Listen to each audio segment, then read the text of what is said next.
Hello. सर्वांना सप्रेम ठेवे. जगाचा शास्ता तथागत भगवान गौतम बुद्ध आणि परमपूज्य बोधिसत्व डॉक्टर बाबासाहेब आंबेडकर यांना मी सर्वप्रथम विनम्र अभिवादन करतो.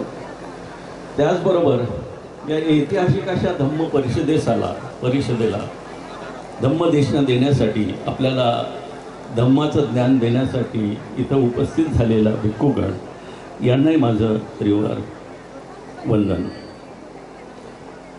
या मंचावर उपस्थित असलेले आमचे मित्र, खूप जुने मित्र, अजूनही आमची दोस्ती टिकून आहे असे सिद्धार्थ खरात सर, दुसरे डेप्युटी कलेक्टर सिद्धार्थ भंडारे, नंतर अर्चित हिरोळे. अर्चित, तुला मी आजच बघतोय, कधी संवाद नाही झाला, पण तुझे बाबा आणि आजोबा हे माझे चांगले मित्र होते असं मी नम्रपणे सांगू इच्छितो. तसेच ज्यांचा आता सत्कार झाला ते साळवे, लक्ष्मण साळवेजी, आणि पाठीमागे स्थानापन्न आपल्या कॅप्टन मोनिका ताईंच्या आई, आणि उपस्थित सर्व बंधू आणि भगिनी. मी सर्वप्रथम, मला माहीत आहे वेळ कमी वेळात मला बोलायचं आहे, मी थोडक्यात बोलणार आहे. सर्वप्रथम मी मूक नाईक फाउंडेशन आणि त्यांचे संस्थापक माझा तरुण मित्र सतीश पवार याचे खूप खूप अभिनंदन करतो की ऐतिहासिक अशा धम्म परिषदेचं सतीश आयोजन केलेलं आहे. माझी सर्व हयात बुलढाण्यातच गेली असं म्हटलं तर वावगं नाही, पण इतकी शिस्तबद्ध, आकर्षक आणि ज्याला एक विशिष्ट दर्जा आहे अशी एक सुंदर एक धम्म परिषद घडून आली. मला वाटतंय बुलढाण्याच्या इतिहासाला एक नवी कलाटणी देणारी ही धम्म परिषद ठरेल असा माझा विश्वास मला वाटतो. बंधूजन हो, या मंचावर आज दोन सिद्धार्थ उपस्थित आहेत. मला वाटतं या सिद्धार्थाची संख्या अशीच वाढत जाईल आणि ते आपल्या या धम्म परिषदेचं यश असेल. आपल्याला सिद्धार्थ संघ आणि सिद्धार्थांची नाही तर यशोधरांची संख्या वाढवायची आहे आणि त्यासाठी अशा धम्म परिषदेचं आयोजन अत्यंत आवश्यक आहे. बांधवांनो, एक गोष्ट आपण लक्षात घेतली पाहिजे की सामाजिक संघटनाशिवाय कोणतीही चळवळ पुढे जाऊ शकत नाही. सामाजिक संघटन हा तिचा कणा असतो, पाया असतो आणि तो कळस देखील असतो. डॉक्टर बाबासाहेब आंबेडकर असं म्हणाले होते की माझ्या महार बांधवांचे माझ्यावर प्रचंड उपकार आहे, ते माझ्या पाठीशी खंबीरपणे उभे राहिले नसते तर मला काहीच करता आलं नसतं. हे स्वतः बाबासाहेब कबूल करतात. त्याही पुढे ते जाऊन असं म्हणतात की तुमच्याजवळ सामाजिक संघटन नसेल, सामाजिक एकी नसेल तर तुम्हाला राजकारणात पुत्र देखील होणार नाही. आणि म्हणून सामाजिक संघटनाची किती गरज आहे. बाबासाहेबांनी आपला हा जागतिक लोकलढा हा समाजाच्या बळावरच उभा केला, हे आपल्याला विसरून चालणार नाही. खरं म्हणजे आपण तो विसरूनच चाललो आहे की असं वाटतंय मला. बाबासाहेबांनी शेकडो धम्म परिषदांचं नाही पण सामाजिक परिषदांचं आयोजन केलं. मग ते महाराष्ट्र सत्याग्रह असेल, तर धर्मांतराची परिषद असेल, ती महार परिषद असेल, येवल्याची परिषद असेल, शेकडो परिषदांचे दाखले आपल्याला देता येते. आणि बाबासाहेब जे काही करायचं त्याचं नीट नियोजन करायचे, ते धम्म परिषदामधून समाजासमोर मांडायचे. आपल्याला काय करावं लागेल याची नीट आखणी करून त्याचं विश्लेषण करायचे आणि समाजाला आपल्या विश्वासात घेऊन पुढचं पाऊल टाकायचे. तेव्हा समाज बाबासाहेबांच्या पावलाबरोबर पाऊल टाकून पुढे जात होता आणि म्हणून आंबेडकरी चळवळ ही पुढे गेलेली आहे. बांधवांनो, हे आपण लक्षात घेतलं पाहिजे. मला वाटतंय आपण या सगळ्या विचारापासून, आपणच नाही तर सगळाच समाज, सगळा देशच या सगळ्या गोष्टीपासून भरकटत चाललेला आहे. नेमकं काय करायला पाहिजे? मला वाटतंय सतीश याचं गमत सतीशला कळलं आहे आणि म्हणून तो त्या पद्धतीनं त्याची आज वाटचाल सुरू आहे. तुमच्याजवळ सामाजिक संघटन असेल, चळवळ असेल, पण त्याला धर्माचं अधिष्ठान नसेल तर सुद्धा तुमची चळवळ पुढे जाऊ शकत नाही. सिद्धार्थ खरात म्हटल्याप्रमाणे मग दारू पिणारा तुम्हाला दारूवर धडे देत असतो आणि अशा चळवळीला जर समाजाचं अधिष्ठान नसेल, आपल्या चळवळीची जी भरकटलेली अवस्था आज झालेली आहे त्याचं कारण असे आहे की धर्माचं अधिष्ठान आपण गमावून बसलो आहोत.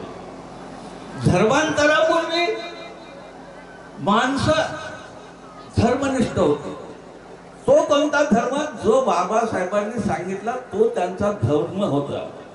1935 मध्ये बाबासाहेबांनी धर्मांतराची घोषणा केली. मी या समाजात जन्माला आलो, या धर्मात जन्माला आलो, मी या धर्मात मरणार नाही अशी प्रतिज्ञा बाबासाहेबांनी केली. ती एकटी बाबासाहेबांनी केली होती का?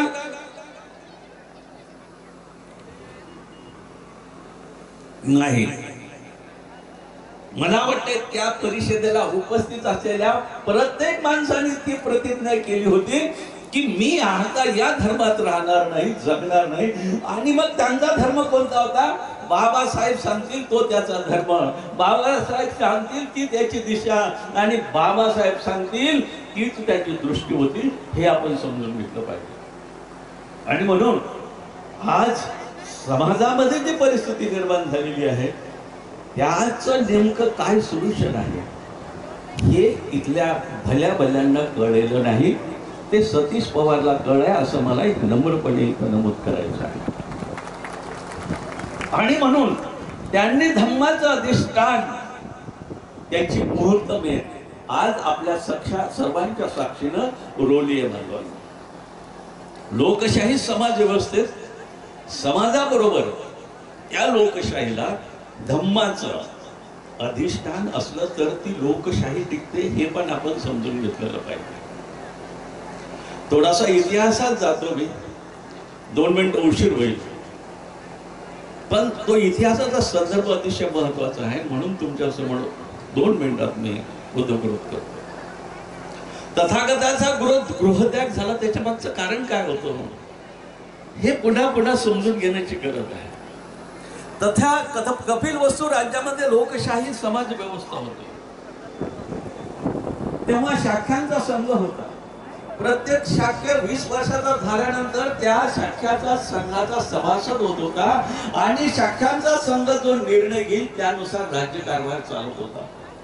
तेव्हाचा शाख्य संघ म्हणजे आजची लोकसभा असं म्हणू आपण. म्हणजे लोकसभा जसं कायदे करते त्याप्रमाणे कायदे तेव्हाचा शाख्य संघ करायचा आणि त्यानुसार तेव्हाची लोकशाही या कपिलवस्तू राज्यामध्ये नांदत होती आणि उत्तम पद्धतीने नांदत होती. हे लक्षात घ्या तुम्ही. लोकशाहीचे बीज बाबासाहेब जे म्हणतात की बौद्ध धर्मात आहे त्याचे कारण हे आहे की तेव्हा कपिलवस्तूचं राज्य हे लोकशाही आणि संसदीय लोकशाही पद्धतीने चालत होतं. मात्र सिद्धार्थ जेव्हा 20 वर्षाचा झाला, शाक्य संघाचा सभासद झाला आणि शाक्य संघाची कार्यवाही समजून घेऊन तो त्यानुसार प्रयत्न करायला लागला, लोकलढे उभारायला लागला. लोकांच्या तळागाळातल्या माणसाचं दुःख, दैन्य, दारिद्र्य, त्याच्या वेदना समजून घेऊन त्या दूर करण्यासाठी जेव्हा प्रयत्न करायला लागला तेव्हा शाक्य संघाचे प्रमुख 2 व्यक्ती, एक सेनापती आणि दुसरा पुरोहित, हे तथागत सिद्धार्थाचा खार करायला लागले तुमच्या आमच्या भाषेत. तो त्यांच्या डोक्यात खुपू लागला, तो त्यांच्या डोळ्यात चलू लागला आणि हा जर इथे असाच लढत राहिला गरिबांच्या यांच्या बाजूनं तर आपल्याला जी यांनी शाक्य संघाच्या या संघावर हुकूमत ठेवली होती, आपल्या पद्धतीनं राज्यकारभार करायचं सूत्र हाती घेतलं होतं ते सगळं उधळून जाईल ही त्यांना भीती वाटायला लागली. आणि मग त्यांनी षडयंत्र रचून सिद्धार्थाला शाक्य संघाच्या बाहेरच नाही तर देशाच्या बाहेर त्यांना हकलून दिलं.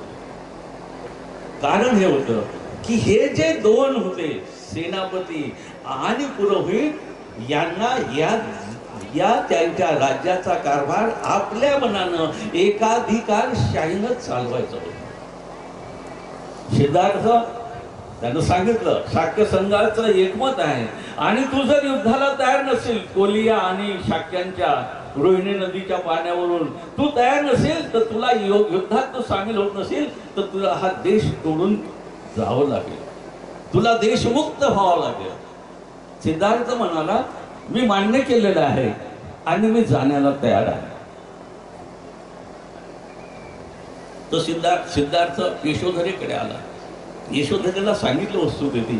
यशोधरा म्हणाले की तुम्ही वचन दिलंय, तुम्ही जा, पण तुमचं हे जाणं सरळ नाही आहे.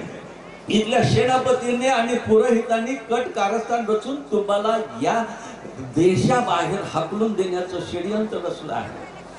जो त्यांच्या मताचा नाही तो देशद्रोही. त्यांचं मत होतं जो त्यांच्या मताचा नाही तो देशद्रोही. तू आमच्या मताचा नाही, युद्ध करत नाही, मग तू देशाबाहेर चालला जा, हे योग्य नाही, हे लोकशाहीला पोषक नाही आणि म्हणून तुम्ही जा, पण मी सेनापती आणि पुरोहितांनी रचलेलं हे षडयंत्र उधळून टाकल्याशिवाय राहणार नाही. आणि मग यशोधराची भूमिका तिथून सुरू होते. यशोधरा लोकलढा उभा करते, सगळे महिलांची चळवळ उभी करते. महिलांना माझी नम्र विनंती आहे की जरा यशोधरा आपण समजून घेतली पाहिजे. यशोधरेनं त्या कपिलवस्तू नगरीवर, राज्यावर येणार अरिष्ट, लोकशाहीवर येणार अरिष्ट आपल्या लोकशाही लढ्यातून उधळून लावलं आणि तिथली लोकशाहीची प्रस्थापना कायम ठेवली. हे सगळ्या गोष्टी आपल्याला समजून घ्यावी लागतील आणि त्यानुसार आपल्याला पुढे जावं लागेल. मला असं वाटतंय की सतीश पवारला या सगळ्या गोष्टीची जाण आलेली आहे, भान आलेलं आहे आणि दमदारपणे तो त्या दृष्टीनं या समाजामध्ये, या देशामध्ये, इथल्या राजकारणामध्ये काय चालू आहे याचं त्याचा भान आलेलं आहे आणि त्या दृष्टीनं तो अतिशय नियोजनपूर्वक तयारी करून एक एक पाऊल दमदारपणे पुढे टाकत आहे. आपण सगळे, आणि महत्वाची गोष्ट अशी आहे की या सगळ्या त्याच्या चळवळीला, या त्याच्या प्रयोगांना, या त्याच्या आक्रमक पवित्र्याला धम्माचं अधिष्ठान आहे. धम्माचं अधिष्ठान असल्याशिवाय तुम्ही ना कोणती सामाजिक चळवळ उभी करू शकत, ना तुमचा राजकीय लढा ही लोकशाही देशामध्ये उभा राहू शकत. सतीशनं नेमकं या मर्मावर बोट ठेवलंय आणि त्याची वाटचाल सुरू आहे. आपण सगळ्यांना अशी माझी विनंती आहे, ह्या बदलते परिस्थितीतलं हे सगळं आपण समजून घेतलं तर खऱ्या अर्थानं ही आजची परिषद पुढे जाईल अशी मला खात्री आहे.